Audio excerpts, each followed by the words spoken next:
Masyarakat Anti Korupsi Indonesia mengkritik sikap KPK yang mengalihkan penahanan mantan Menteri Agama Yakut Khalil Qomas menjadi tahanan rumah. KPK dinilai tidak terbuka dalam menyampaikan perubahan status penahanan tersebut kepada publik. Tersangka kasus dugaan korupsi kuota haji Kementerian Agama Yakut Khalil Qomas diduga tidak berada di rutan sejak Kamis malam. Informasi mengenai tidak beradanya Yakut di rutan KPK muncul dari keterangan Sylvia, istri tahanan Immanuel Ebenezer. Ia mengaku mendapatkan informasi tersebut saat menjenguk suaminya di rutan pada hari pertama Lebaran. Menurut Sylvia, Yakut disebut telah keluar dari rutan sejak Kamis malam untuk keperluan pemeriksaan. Keberadaan Yakut yang tidak terlihat di dalam rutan juga menjadi perbincangan di kalangan para tahanan. Tadi sih sempat nggak ngelihat Gus Yakut ya. Infonya sih katanya keluar hari Kamis malam. Oh gitu. Keluar hari Kamis malam. Iya. Pekan ini ya berarti. Ya? Keluar Kamis malam pekan ini. Keluarnya? Iya, sebelum hari Jumat ya kalau nggak salah.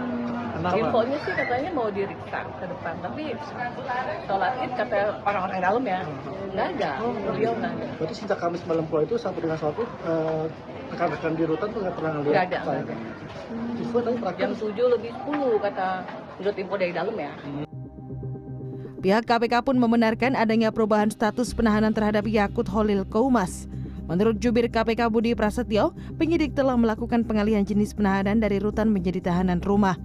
Kebijakan tersebut diambil setelah adanya permohonan dari pihak keluarga pada Selasa 17 Maret 2026 lalu dan telah disetujui sesuai dengan ketentuan hukum yang berlaku. KPK menegaskan meskipun dialihkan ke tahanan rumah, proses hukum terhadap Yakut tetap berjalan dan pengawasan tetap dilakukan secara ketat.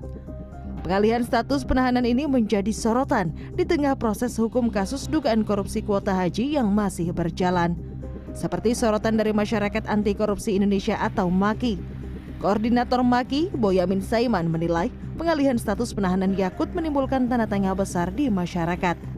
Terlebih informasi tersebut justru muncul dari pihak luar, yaitu keluarga sesama tahanan saat mengunjungi rutan KPK pada momen Lebaran. Pengalihan penahanan ini dinilai berpotensi menimbulkan persepsi negatif, seolah memberikan perlakuan khusus kepada tersangka.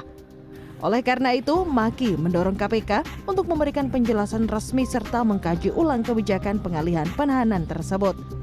MAKI juga meminta Dewan Pengawas KPK untuk segera melakukan penelusuran terkait dugaan pelanggaran etik dalam kasus ini. Selamat kepada KPK yang mampu memecahkan rekor dan layak masuk Museum Rekor Indonesia atau MURI. Karena apa?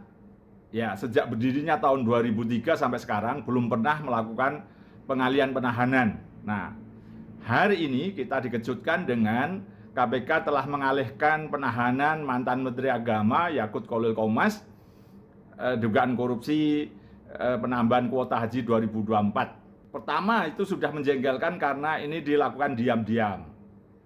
Taunya kan setelah istrinya Noel, mantan Wamenaker itu yang memberitahukan pada media massa dan komplain dari tahanan yang lain. Tahanan yang lain aja komplain, apalagi masyarakat Indonesia gitu.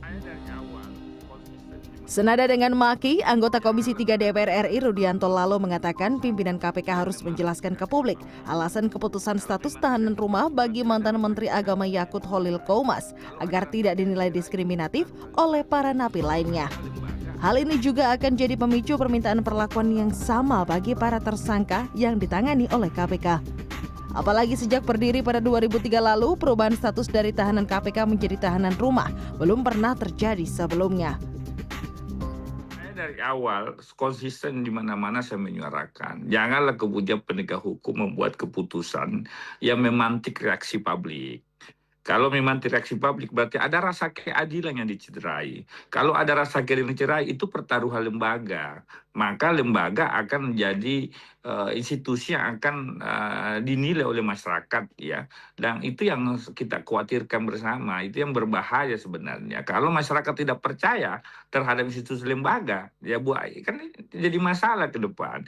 Kan ini yang harus dipikir penyidik, pertama tidak pernah terjadi. Yang kedua, karena tidak pernah terjadi, ini ke depan tahanan ini juga akan minta hal yang sama. Nah, kalau tidak diberikan, dinilai lagi KPK-nya diskriminatif. Rudianto juga mengaku khawatir akan muncul reaksi terhadap KPK yang sudah eksis selama 23 tahun tersebut. Tim Liputan CNN Indonesia.